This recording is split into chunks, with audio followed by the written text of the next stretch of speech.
dear. Happy wedding anniversary. This gift for you. Gift കൊണ്ടുവന്നപ്പോൾ എല്ലാം കഴിഞ്ഞല്ലോ. ഗൾഫിലായിരുന്നപ്പോൾ നാട്ടിലില്ല എന്നുള്ളത്. നാട്ടിൽ വന്നു കഴിഞ്ഞാലോ പാതിരാത്രിക്കുള്ള കയറി വരവും കുറേ എക്സ്ക്യൂസുകളും. മടുത്ത് പ്രകാശേട്ടാ, മതി ഈ അഭിനയം.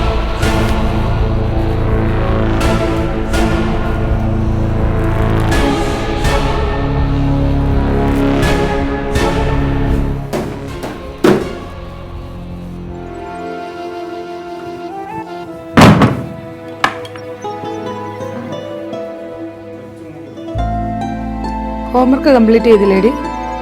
അപ്പോൾ ഫോൺ പിടിച്ച് മേടിച്ചു. നോട്ട്സ് ഇനിയും എഴുതാനുണ്ട്, നാളെ എഴുതാൻ. എൻ്റെ അച്ഛൻ്റെ അടുത്ത് പറ ഓൺലൈൻ ക്ലാസ് അറ്റൻഡ് ചെയ്യാൻ ഒരു ഫോൺ വാങ്ങിച്ചു തരാൻ.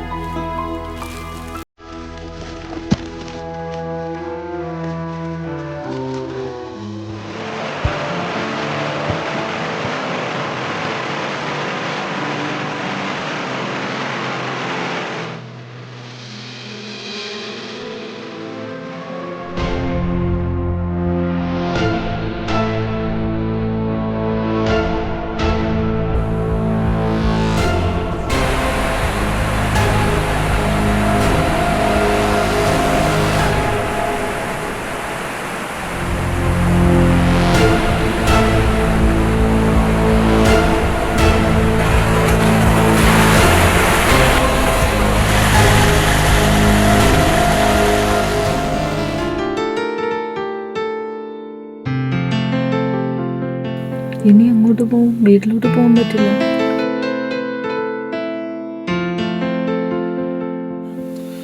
എൻ്റെ തറവാടോട്ട് വഴിക്കുന്നൊക്കെ അങ്ങോട്ട് പോയാലോ?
എന്നോട് പറഞ്ഞ വാക്ക് മറക്കരുത്. പ്രകാശിൻ്റെ സഹായം എനിക്ക് ഉടൻ തന്നെ വേണം. ഇതൊക്കെ ചെയ്യുമെന്ന വിശ്വാസത്തിലാണ് ആവശ്യപ്പെട്ടതൊക്കെ ഞാൻ തന്നത്.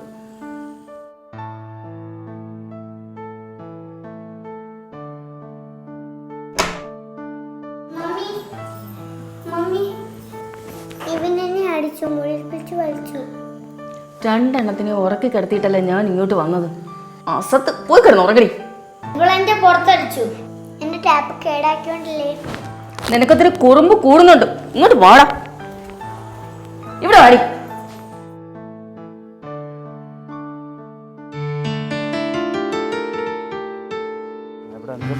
അവിടെ സുഖം തന്നെ, ഇങ്ങനെ പോകുന്നു.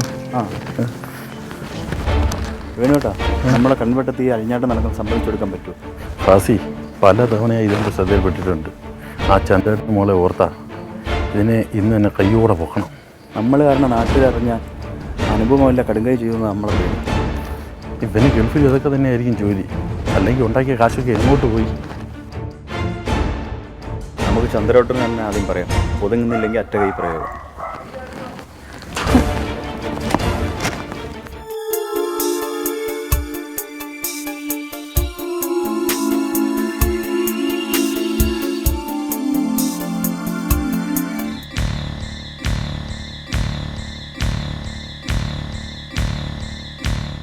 മോളെ, നിങ്ങൾക്കിടയിൽ പ്രശ്നം എന്താണെന്ന് അച്ഛൻ അറിയില്ല.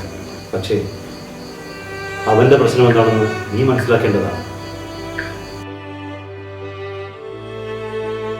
അച്ഛന് നിന്നോട് കാര്യങ്ങൾ പറഞ്ഞിരുന്നു പരിമിതിയില്ല. പ്രകാശേട്ടൻ നാട്ടിൽ വന്നതിന് ശേഷം എന്നോട് തീരെ ഇഷ്ടമില്ല അച്ഛാ. എപ്പോഴും ഫോൺ വിളിയാ. എന്ത് ചോദിച്ചാലും ശല്യപ്പെടുത്തല്ലേ എന്ന്. അർജൻറ്റ് കോളാണെന്നും പറഞ്ഞുകൊണ്ട് റൂമിനകത്ത് കയറി കഥ അടയ്ക്കും. അർജന്റ് കോളാണ് എന്നൊക്കെ ചോദിച്ചു. ഫോൺ നിലത്ത് വെച്ചിട്ട് വേണ്ടേ ചോദിക്കാൻ? പിള്ളേർക്കൊന്നും നോട്ട് എഴുതാൻ പോലും കൊടുക്കില്ല. ഒരു ദിവസം ഞാൻ നോക്കി അൺനോൺ കോളെന്നും പറഞ്ഞുകൊണ്ട് കാണിച്ചേക്കും.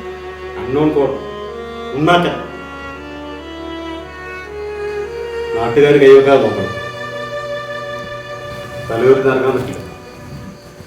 ആ ഭാസി വേണം ഇക്കാര്യം എന്നോട് പറഞ്ഞപ്പോ എന്റെ തൊലി വിരിഞ്ഞു.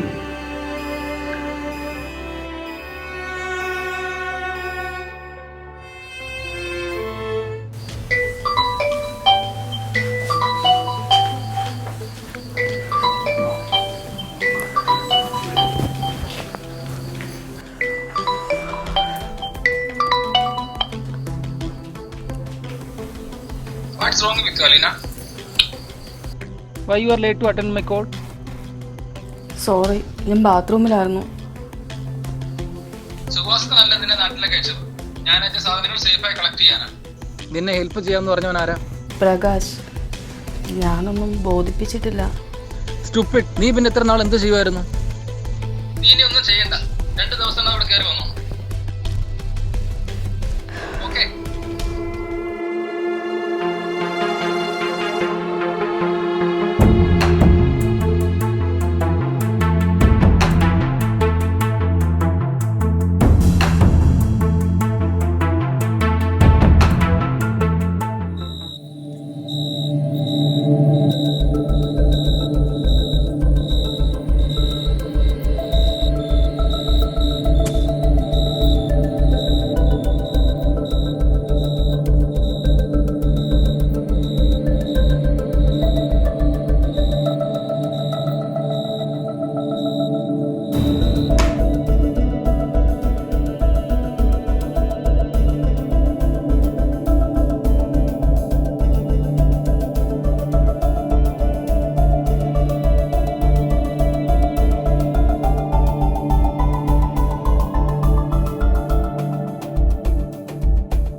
ഭർത്താവിൻ്റെ അവിഹിത ബന്ധം കൈയോടെ പിടികൂടുന്ന ഭാര്യയുടെ മാനസികാവസ്ഥ എനിക്ക് മനസ്സിലാവും.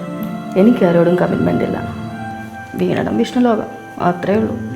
പ്രകാശേട്ടനെ ഒഴിവാക്കി കൂടായിരുന്നു. പ്രകാശ് അല്ലെങ്കിൽ വേറൊരാൾ.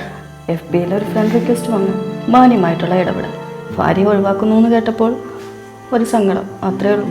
ഒഴിവാക്കി.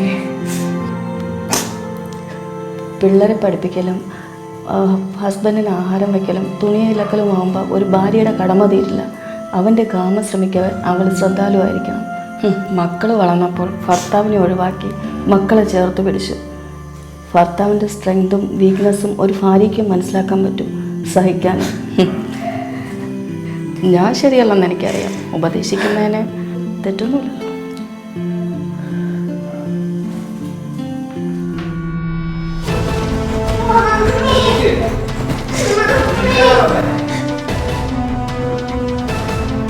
നമ്മളെ മക്കളെ ഓർത്തല്ലേ ഇവിടെ നിൽക്കുന്നൂടെ?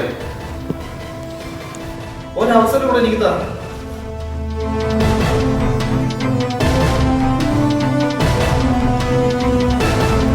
വായിച്ച പോകാം.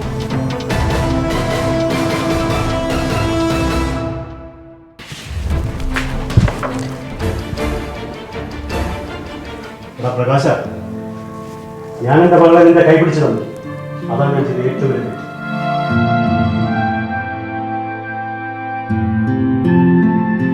ഞാനൊരു അച്ഛനാണ്. ഇവിടെ ഒരു കാലത്ത് ഭാര്യയാവുമ്പോൾ നിനക്ക് മനസ്സിലാവും എന്റെ വേദന.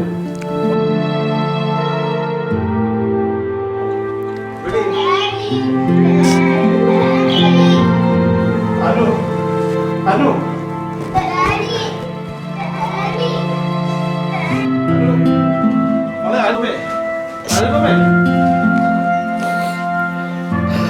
അനുപമ, നീ എന്നെ വിട്ടു പോകരുത്.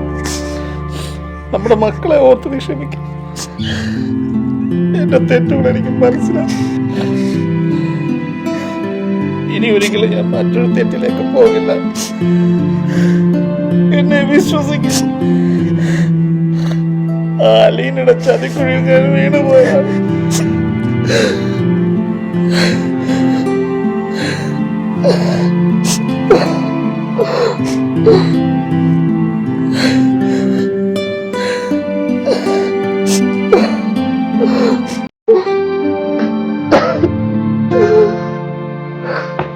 പ്രകാശേട്ടാ,